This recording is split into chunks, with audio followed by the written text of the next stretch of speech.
having an interesting morning. The alarms just started going off in my building. So we're doing our Coffee with Mare segment right here outside for a few minutes, as long as my hands will hold out, because I forgot to grab mittens on my way out the door. So these are the things that when you're living in a condo building and shared space, that, you know, it could happen just as easily at home. But I know earlier this winter we did actually have our CO2 alarms go off in much the same fashion. I don't think that my building is burning down. I think that it's just, from our parkade, one of the CO2 alarms went off. So I went to my friendly neighborhood Starbucks across the street, and they are open for grab and go. So all of the tables inside have been cleared away, and you can see the parking lot is quite empty. There is a professional services building behind me and a Shoppers Drug Mart as well, but I haven't even brushed my teeth yet, so I'm kind of glad to be keeping a distance from people right now. But yeah, it's, you know, the girls that were working inside at Starbucks were lovely, and you know, one of the baristas and I, we had a little happy dance, and she's just like, "Hey, you made it out of your house," and I'm like, "Yeah." So anyway, I'm just gonna tack this on to the rest of the segment, and I will tell you later how my day went. So I'll talk to you in a second. All right then. Wasn't that an exciting way to wake up? Seriously. So I walked back over to my building. Must not have been a CO2 sensor. It was probably a false alarm of some sort, because the fire trucks were all pulling away as I was walking back up to my building. So that's kind of good news. Yeah, you know, I have to say that this was a very strange experience. It's not like we haven't had false alarms in our building before. We have, as I mentioned, but you know, before it was kind of like, oh, haha, you know.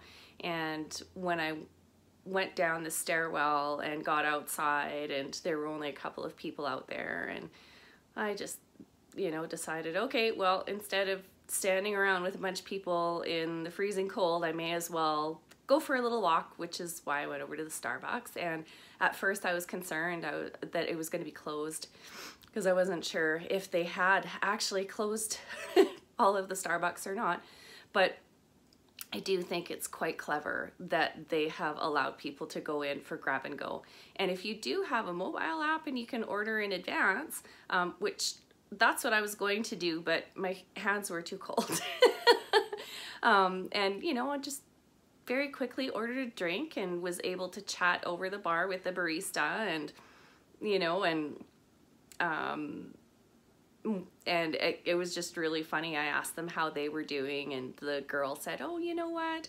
For me, I'm happy to wake up and come to work in the morning, and you know," she's like, "I'm here for the people." And so we did a little happy dance together, and then on the way out, I just said, "You know, you just keep on dancing, sister," and did my little sachet out of the Starbucks, and gave her a giggle. And for me, that's the kind of stuff that I live for. I love to see people smile, and if I can bring a little tiny bit of joy to their day, that makes my day. And sorry, I still haven't brushed my teeth. I just got back in.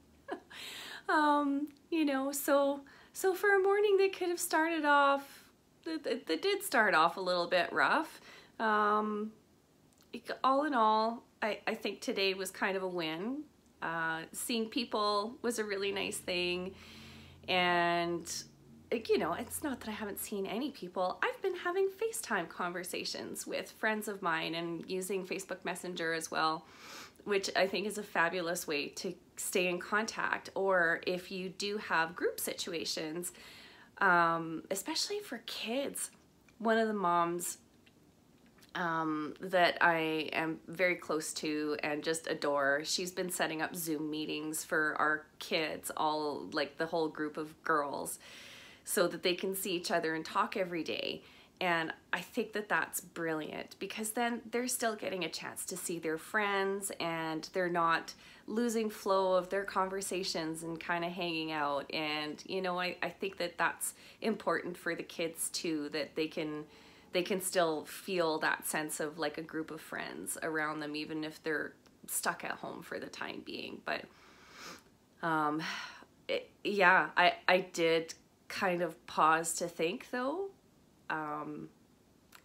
before I went out my door today. I have to be honest about that. I really had to think about, I'm like, okay, I know I have to go. The alarm's ringing. Throw some clothes on, out the door. And it was still, you know, like I knew that I was going to have to leave my house at some point for some reason. And it was just, today was the day. So, and I feel good about having gone for a little walk outside and seeing a few people, and, you know, being able to share a smile with some people that are working hard and trying to do the best job they can under really challenging circumstances, I'm sure, because that Starbucks is usually really, really busy. So yeah, if you guys have any experiences like that, I'd really love to hear about them. You know, these are strange times that we live in, and I mean, even being out, you know, I was thinking about it. I'm like, I went to go, you know, touch my nose, and I stopped short, because I was like, no, I have to remember, don't touch your face, don't touch your nose, and keep all of those things in mind. I mean, you know, you think about it, but you don't really think about it until you have to. And I'm finding it very interesting. And from my perspective, I mean, I haven't actually left my house since last week sometime. And it really hasn't bothered me that much, because I tend to be at home a lot anyway. But having to go out today, that was the thing that I think gave me pause, was that, you know, I normally wouldn't go out right now, but since I have to, let's just make the best of it, right? And fingers crossed. So, and you know, if you do have to go out, I don't think that having a sense of fear of leaving your home, I mean, I'm sure there are some people who are in worse shape than I am. I mean, yes, I have an autoimmune illness and I have Ehlers-Danlos syndrome, but there are other things that leave people's immune systems even in a worse state than mine is in. And I'm sure that some of those people have to go out and that they don't have much of a choice. So, you know, my heart goes out to people who might be in a fear-based place of leaving their homes. And all I can say to that is, if you have to go out, then you do the best you can to protect yourself, and then just head back home quickly, you know, and hope for the best.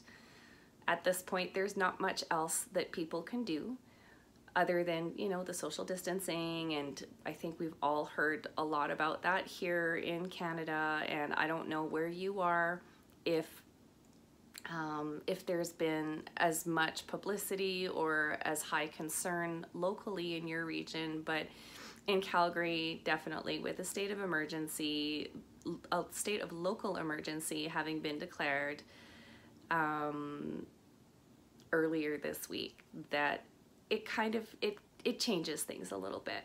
So if you are in an area that hasn't had any confirmed cases yet of COVID-19, and, you know, you're just kind of wondering what's coming next, I think that just listening to the organizations like the World Health Organization, the CDC, the PHAC in Canada, PHAC, or I don't know, I think it's just a funny acronym anyway, because if you say it out loud, it sounds really funny.